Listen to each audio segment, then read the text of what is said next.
Olá, pessoal! Hoje Pipoca Gigante está aqui no Copacabana Palace para dividir com vocês a coletiva de imprensa do filme Chamada de Emergência, estrelado pela belíssima e talentosíssima ganhadora do Oscar atriz Halle. Fiquem com a gente. This genre of movie, suspense thrillers, have always been one of my favorite genres. And seeing women perform in this genre has always been one of my favorites as well, like Silence of the Lambs, Jodie Foster, and Fatal Attraction with Glenn Close, and Basic Instinct with Sharon Stone. Those are movies that as a young actress growing, I've admired the work of those women. So when this came along, it felt very much like those movies that I love so much. And it also had first of all, it was well written, it was smart, it had things that surprised me about it as I read it, and it had two great female characters that I don't see very often. I don't see women who are that strong and that smart, who refuse to be victimized and manage to find ways to help themselves. And for those reasons, I thought, wow, I'd be pretty stupid not to do this movie. Well, I think Jordan's motivation was, in the beginning of the movie, she makes what turns out to be a fatal error. And I think that error haunts her to a degree that it allows her to do something that normally 911 operators would not do, and that's leave the call center and get involved in a real tangible way.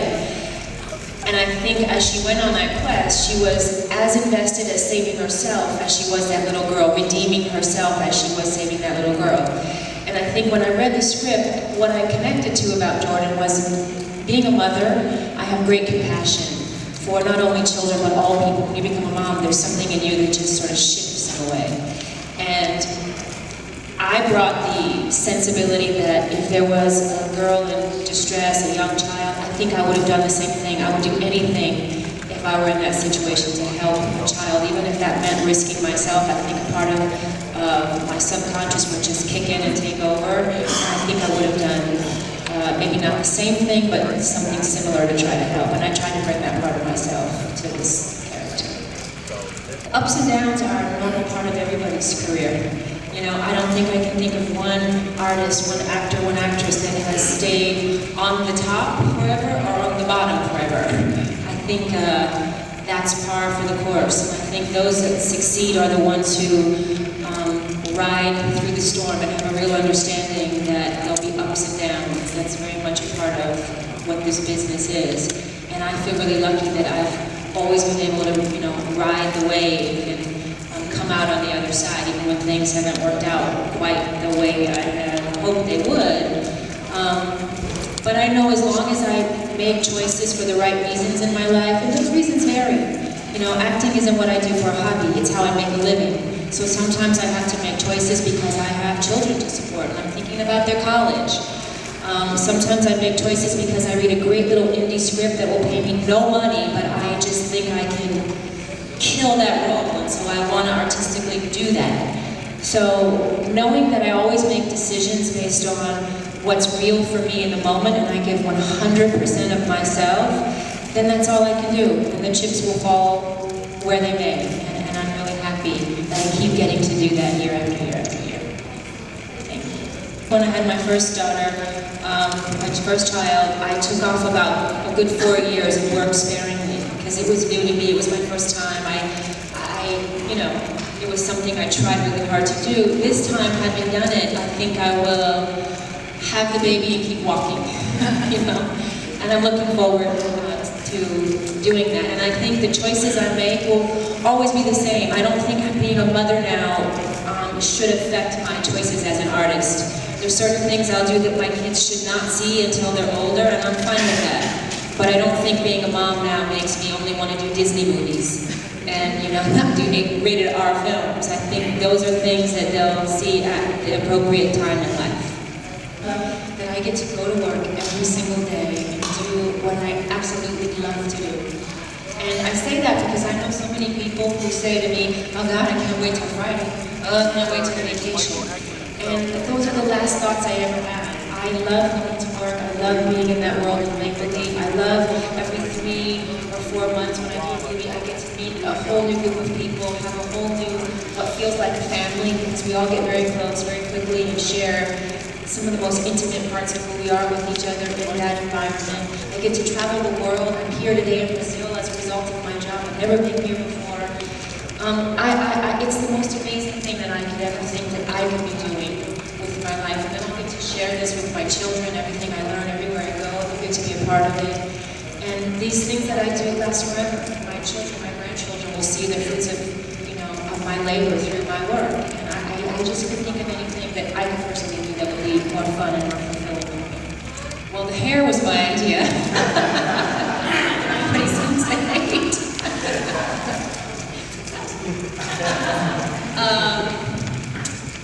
And I thought that was really qualified why I did that hair move.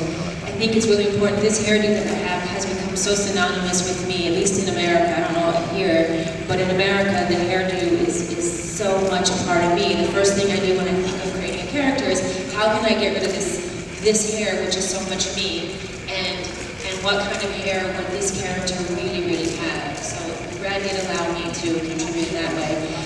And he was very collaborative along the way. If something, first of all, the script that we shot was pretty much the script that we made. The script was so well written by our writer that there wasn't a lot of need to change the words around very much, but he did encourage our thoughts, our opinions, our ideas about how we said things.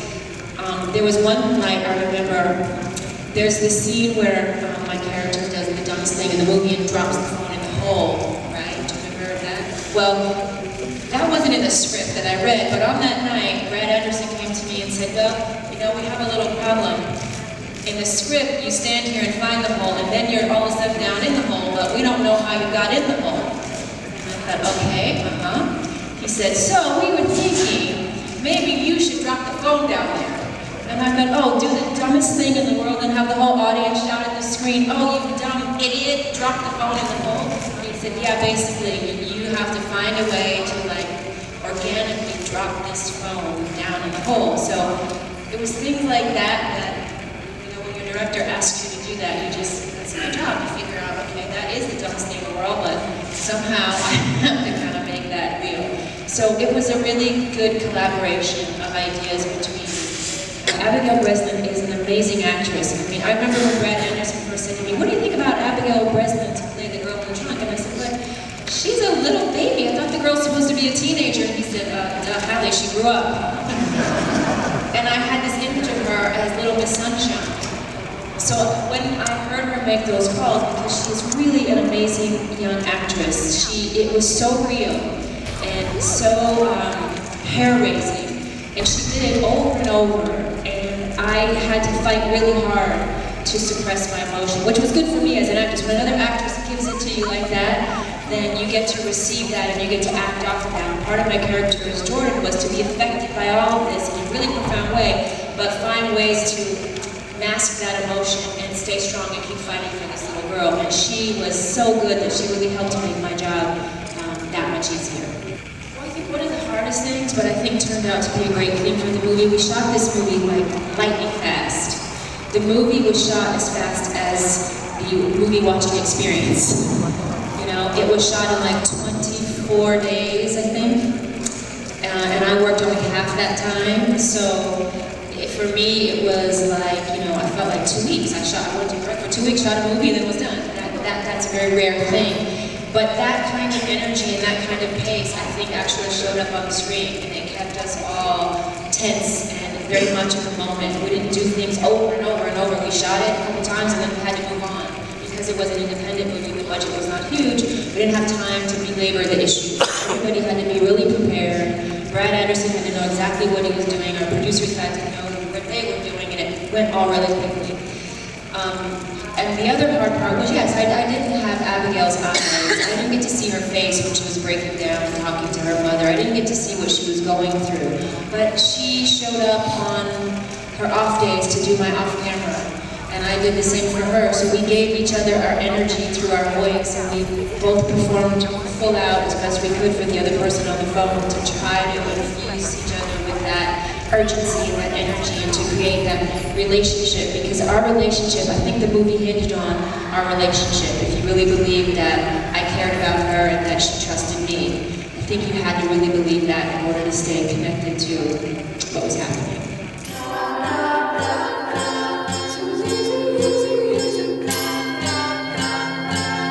I think Storm won't be probably as badass as she was gonna be, because it won't be able to do any fighting or flying or things like that. So she'll be different than I think we originally planned her to be, but I still think she'll be a integral part of this new X-Men movie.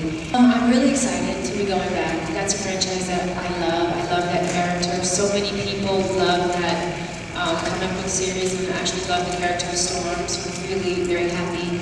And all I can tell you about the new movie is that there are a lot of X-Men in it.